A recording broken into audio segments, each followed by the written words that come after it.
I thought maybe you could love me like you used to. Jinx is one of the main characters in Season 1 that gave us a great story and great character along with his sister, Vi. Welcome back to this channel, and today we're going to talk about the possible characters and story that may be included in the second season of Arcane. For the characters in the anime series of Arcane, we'll be looking on Lux and Seraphine, who may be added to the series, since these two have an interesting stories based on their character's story. What are your predictions on character and the plot that can be included in the season 2 of Arcane, and why? Let us know in the comment section below. Arcane's first season was packed with characters' drama and tension between two opposing cities, one oppressed and one prosperous. First and foremost, we see Silco die in the previous episode, which serves as the turning point for Powder, aka Jinx, transformation. So far in the 8 previous episodes, we see the character torn between siding with the innocent Powder or the crazy Jinx. However, seeing Silco die is the final nail in Powder's coffin, as she fully accepts Jinx's personality. Arcane Season 1 ended on a cliffhanger, leaving us wondering not only if the next season will be released, but also what will happen to the council members who became the target of Jinx's lethal Hextech missile. Now, let's talk about the possible new characters and their origins in Season 2. Point 1. Lux is from Demacia, an isolated realm where magical abilities are regarded with suspicion. She grew up fearful of being discovered and exiled, and was forced to keep her power hidden in order to preserve her family's noble status. Lux and her older brother, Garen, grew up in the Demacian city of High Silvermere. Lux's tutors, who were trying to prepare her for a life of dutiful service to the Crown Guard family, were constantly frustrated because she would question their every teaching, examine differing perspectives, and seek knowledge far beyond what they were prepared for. Even so, few could bear being angry at Lux, with her infectious optimism and zest for life. They had no idea a time of change was on the way. Magic had once brought Runeterra to its knees, and Demacia had been established as a place where such powers were forbidden. Many folktales in the kingdom told of pure hearts turned dark by the allure of magic. Lux found herself alone in the halls of their family home, as Garen spent more time away from High Silvermere. Nonetheless, as she became more acquainted with her magic, her sleepless nights, fists clenched, wishing her inner light would fade, became fewer and fewer. Now that Lux has spent more time in the capital, he has finally begun to learn about the larger world, its diversity and history. She now realizes that the Demacian way of life is not the only way, and she can see her love for her homeland coexisting with her desire to see it. Point 2.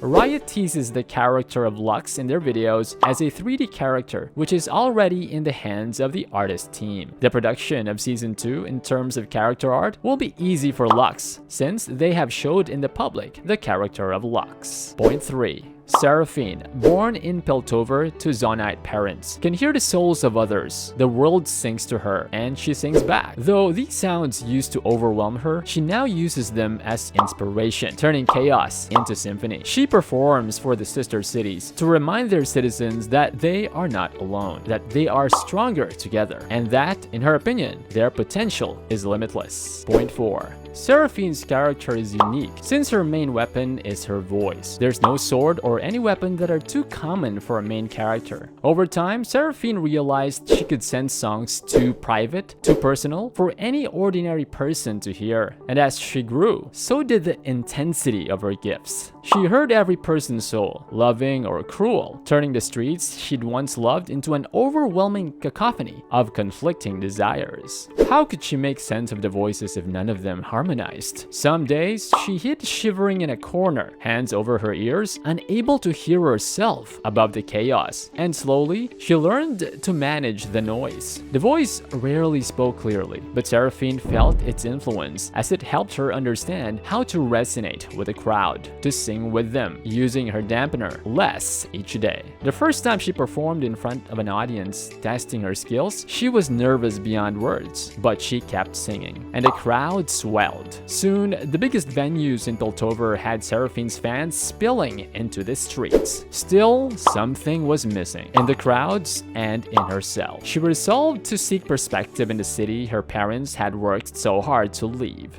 Zon. In Zaun, she heard the same refrains of resilience and ambition as above, but with a unique roar of freedom. However, as she spent more time below, she began to feel pain. Fear of the Chem Barons, who ruled over every opportunity. There was so much strife. She began to perform and listen to these new audiences, their hearts singing their troubles. More than just misunderstandings separated the two cities. She desired to mend and unite. Seraphine has gained popularity in both Piltover and Zaun. She amplifies the voices of all with a new force of optimism, empowered by her gifts and hex tech. Because everyone deserves to be heard, especially those who are struggling. They inspire her, and she will do everything she can to inspire them back. Before we go any further, make sure to subscribe to our channel and ring the bell to be notified of our latest videos, or you could watch any related content here on our channel. You'll have the option of being notified for occasional videos or all of them. If you're on your phone, go into your settings and enable notifications. Point 5.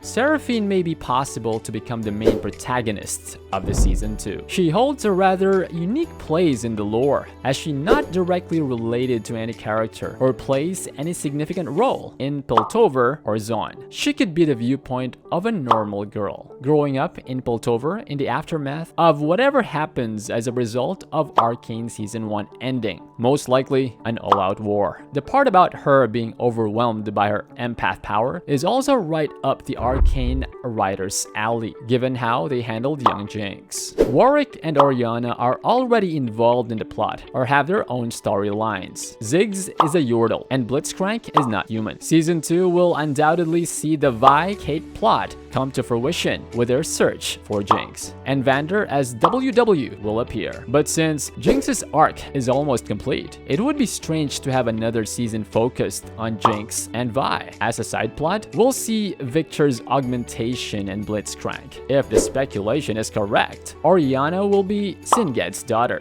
but that's just a side plot. The heart of the story will be the fallout from Jinx's blunder at the end. Then it's time to show how cities heal from Seraphine's point of view, as she'd be around 10 at the end of Arcane. However, these could be possibilities or predictions for League of Legends Arcane anime series. Because Seraphine and Lux have such interesting backstories, their backstories can captivate the audience. Despite their disparate origins and stories, these two characters will have a significant impact on the story of Arcane Season 2. The only problem is that these characters' origins are unrelated. Despite the fact that they both have a strong affinity for magic, they are not the same. The only way for the production to pull off this character is to create each other's point of view. In terms of Lux's story, it would be wonderful if they included Garen's investiture into the honored ranks of the Dauntless Vanguard, which included the great city of Demacia, as they will tease the possible characters in the coming seasons. And for the fans out there who's shipping Lux and Jinx and hoping that the two would be included in Season 2 of Arcane, well, there's a low percentage to that, since according to lore,